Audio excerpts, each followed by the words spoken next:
A primeira coisa que me chama a atenção é que os discípulos não se manifestam. Mateus e João, que são discípulos diretos de Jesus, que escreveram aquilo que viram, não respondem, não sabem a resposta. E finalmente Pedro decide enfrentar a questão e responde dizendo: tu és o Cristo. Mateus descreve esse contexto tendo sido testemunha ocular, dizendo que imediatamente Jesus responde a Pedro dizendo: essa resposta foi o Pai que te deu. Marcos silencia em relação a isso, mas diante dessa resposta, a Bíblia diz que Jesus olha para os seus discípulos e diz para eles: não falem a respeito disso. Os discípulos obviamente não estão entendendo o que está acontecendo. Se a resposta está correta, por que não devemos dizer? E o que eu aprendo com Jesus é tempo. É o que Paulo vai ensinar, que tudo é lícito, mas nem tudo convém. É o que Eclesiastes vai nos ensinar: há tempo para tudo. E Jesus, mesmo sendo o Cristo, Ele está cercado de adversários, de inimigos, e ainda não é hora da cruz. Então Jesus nos ensina que mesmo sendo quem você é, nem sempre é o momento de propagar isso. Mesmo sendo você o escolhido, ungido, separado, existe tempo de divulgar, de aparecer, de ser.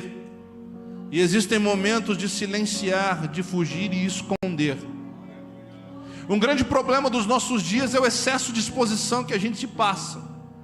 Todo mundo quer logo mostrar as coisas, e muita gente está se prejudicando por isso. Muitas pessoas estão quebrando o processo e atrapalhando o processo. Saiba guardar o tempo certo das coisas. Jesus realmente era o Cristo, realmente o Pai revelou isso a Simão, mas Ele chama os seus discípulos e diz: não é hora de falar sobre isso. Obviamente já vimos no outro culto sobre esse texto, esse contexto, que para os discípulos aquele seria um momento importante, um lugar bom. Haviam mais de 4.000 homens seguindo Jesus, buscando Jesus, e aquele seria um momento ótimo para divulgar essa notícia. Mas Jesus não se preocupa com o tempo favorável, e é isso que eu quero que você guarde. A segunda coisa essa noite: Deus, o projeto de Deus não depende do tempo favorável, do clima favorável, do ambiente favorável, das circunstâncias favoráveis. Para os discípulos aquele momento era o melhor, porque tinha plateia, tinha público, tinha gente, tinha torcida a favor. E Jesus diz: não é hora de falar sobre isso. Não é hora de divulgar isso. Não é esse o momento. Acalmem-se. E o que eu quero pensar com vocês hoje é que nesse ambiente, os discípulos não estão entendendo, mas Jesus estava os tirando da Galileia, estava os tirando do centro de Jerusalém, dos ambientes onde eles estavam mais acostumados, e traz para Cesareia. E ali Jesus começa a provocá-los: e vocês, é isso que vocês pensam? Então agora se preparem, porque vão ouvir a primeira mensagem diferente de tudo que vocês ouviram até hoje. Até hoje vocês me viram curar enfermos, até hoje vocês me viram curar parentes, até hoje vocês me viram fazer prodígios e maravilhas e anunciar um tempo agradável do Senhor. Mas hoje eu vou começar a mostrar como isso vai acontecer. E então Jesus, olhando para todos, começa imediatamente a dizer: é necessário que o Filho do Homem padecesse muito, que fosse rejeitado pelos anciãos e príncipes dos sacerdotes e pelos escribas, e que fosse morto. Pedro se assusta, os discípulos se assustam.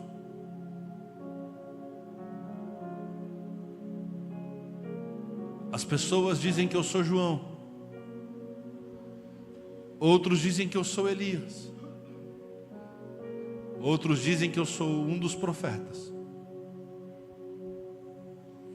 João, meu primo e amigo, aquele que me batizou, perdeu a cabeça, está morto. Elias, sem dúvida um grande profeta, fugiu com medo de Jezabel. O pai o restaurou e o levou ao céu num rodamuinho. Os profetas, alguns morreram com o tempo, a idade, outros foram martirizados. O que todos têm em comum? Não têm poder ou controle sobre a vida. Mesmo sendo usados, mesmo sendo amigos de Deus, mesmo sendo escolhidos por Deus, tiveram seus tempos de começo e fim. O próprio Elias não pode voltar de onde está, mesmo não tendo conhecido a morte. Mas em Cesareia de Filipe, um ambiente roubado do povo de Deus, onde o diabo colocou suas garras e instituiu a idolatria, dizendo é de Pan ou é de Herodes, um lugar que os gregos vão trazendo outros tantos deuses. Jesus decide anunciar algo diferente. As religiões que surgiram e vão surgir vendem facilidades, vendem uma vida calma. Eu estou aqui para dizer que comigo vai ser diferente. Quem quiser me seguir, negue-se a si mesmo, tome a sua cruz e venha após mim. Que discurso difícil. O Senhor está dizendo que para seguir o Senhor tem que ter sofrimento, sim. No mundo tereis aflições. A diferença dos crentes para qualquer outra religião é que nós aprendemos a abraçar a angústia, a aceitar o tempo da aflição, e a gente enfrenta isso de bom grado. Nós somos desenganados pelos médicos e abrimos um sorriso dizendo, mas Deus ainda está no controle. Nós temos um ente querido prestes a falecer e a gente ainda vem para o culto e diz, Deus seja louvado.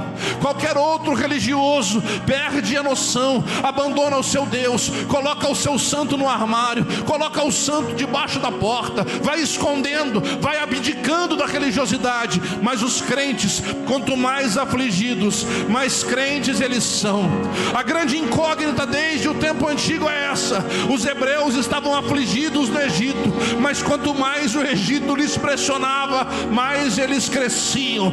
Jesus decide chegar em um dos lugares com a maior idolatria do seu tempo, e ele entra para dizer, alguns estão dizendo que eu sou isso, que eu sou aquilo, que eu sou aquilo outro, mas eu vim aqui mudar o tom da pregação, porque se eu continuar só anunciando as maravilhas, vão dizer, é claro, ele vem de uma religião fácil, ele vem de algo que todos obviamente querem. Então eu estou rasgando o verbo, eu vou abrir a palavra, eu vou dizer a verdade. Quem quiser vir após mim vai sofrer, vai chorar, vai ter que carregar a cruz. E eu começo sendo exemplo. Eu vou padecer, eu vou ser traído, eu vou ser abandonado, eu vou ser injustiçado, mas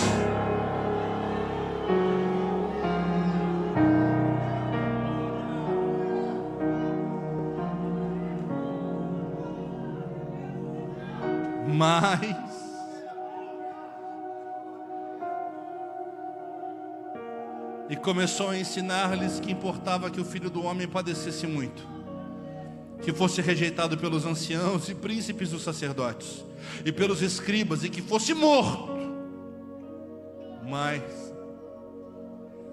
depois de 3 dias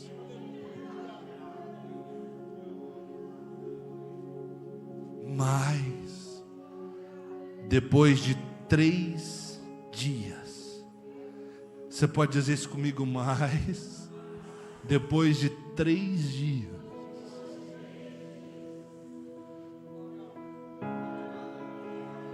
Ramanda Kalabah, Aramande Namiandarabah.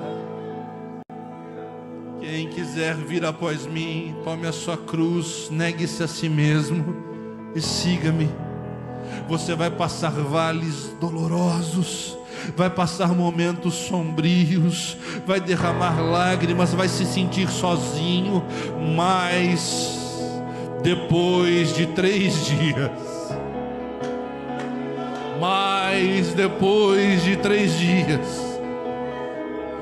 no mundo tereis aflições, mas tenha bom ânimo, porque eu venci e vós vencereis também. É isso que o apóstolo Paulo vai escrever aos Romanos no capítulo 8. Eu tenho por certo que as aflições do tempo presente não podem se comparar com o peso de glória que vai ser revelado. Eu tenho uma palavra de Jesus para a sua vida. Ele entra em Cesareia de Filipe, um ambiente dominado por demônios, por idolatria, por mentira, e diz: eu vim aqui na contramão. Vocês buscam uma religião rasa, onde os falsos deuses vão te entregar tudo de forma agradável. Isso não existe. Eu estou trazendo a verdadeira religião, a verdadeira relação com o Pai, a verdadeira religação, a única que é real. Qual é? Você vai sofrer, vai ter lutas e adversidades, mas ao terceiro dia eu vou ressuscitar, e aqueles que caminharem comigo não ficarão prostrados.